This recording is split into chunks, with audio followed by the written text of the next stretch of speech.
I want to walk you through the Unit 3 essay assignment. In this assignment, it's important that you focus on the fact that this is an assignment that will have you engaged in evidence-based argumentation. In other words, you're not going to be arguing from a position that you might have had a month ago or a year ago, but rather a position that you have because you have looked at the evidence in this assignment. Evidence that is specific to this assignment. So here are the sources you need to read. These documents are primary sources. One is on the side of the colonists, and it was written by a colonist, and two are on the side of the British. These two individuals, Soame Jenyns and Samuel Johnson, were British citizens in London, and they were opposed to American independence, as you might imagine. But you're going to be basing your thesis or argument and the overall essay on the information in these documents. That's one place. Also, the information you get from these pictures, because pictures or cartoons can also be primary sources, and indeed they are. And as well, the textbook that covers the period from 1763 to 1776. So you want to cover that entire period, and you're not going to be able to do that just with these two primary sources or these three cartoons. You need to talk about them and how they answer the question, and here is the question. But it isn't enough to use these sources that you see presented on this instruction page. You have to also use what you've learned about the coming of the American Revolution from 1763 to 1776 from the other readings in the unit, particularly the textbook.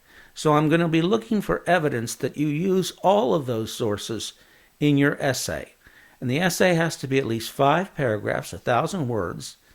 Identify the main arguments used by supporters and opponents of American independence and why each side thought their viewpoint was correct. Then identify the events portrayed in each of the 3 images, and combined with what happened after each event, show how they encourage support for independence. So you notice that these cartoons are really out of chronological order. This cartoon with the skull and crossbones is from 1765. This cartoon or drawing of the Boston Massacre was made in 1770, the time of the Boston Massacre. And then going up further, this cartoon, you don't really have a date for it because it doesn't have a date stated here.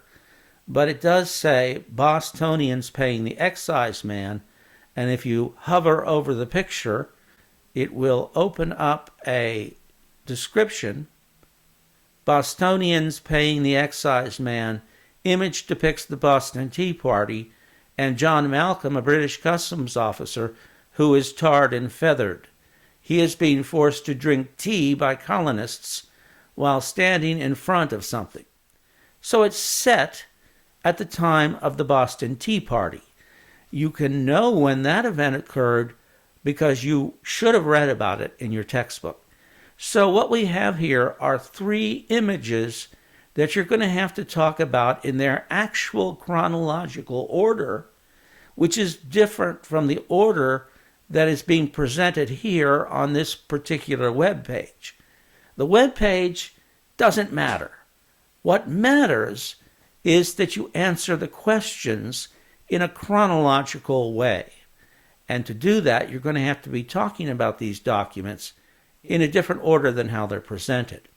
And in fact, you don't even start talking about these documents until you have finished discussing why the colonists thought that they should be for American independence and why the British in London thought that they should not be permitted independence.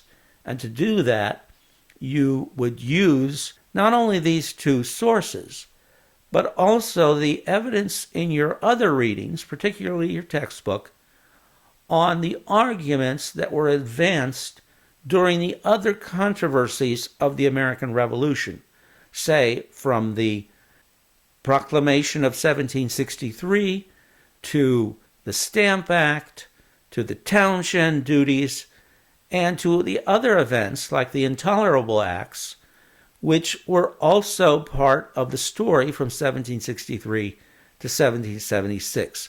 So you weave that story together with the arguments that you have here, and after you're done with that, you discuss these images in chronological order, their correct chronological order, and you answer the specific question in the assignment. You identify the events portrayed by each of these images, explain why they occurred, and show how they encourage support for independence.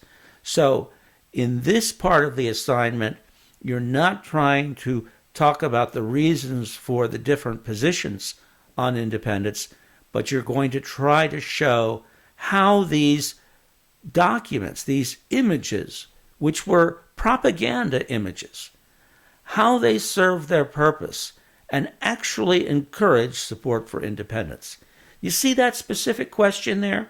You wouldn't know about it unless you read the instructions carefully. But if you fail to address this question, then you're going to lose points. So it's all about paying attention to the instructions.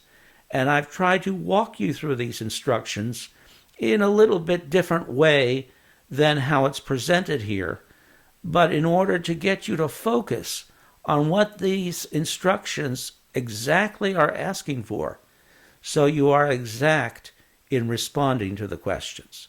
You probably should read through these instructions one more time before you get started. I hope this has helped you.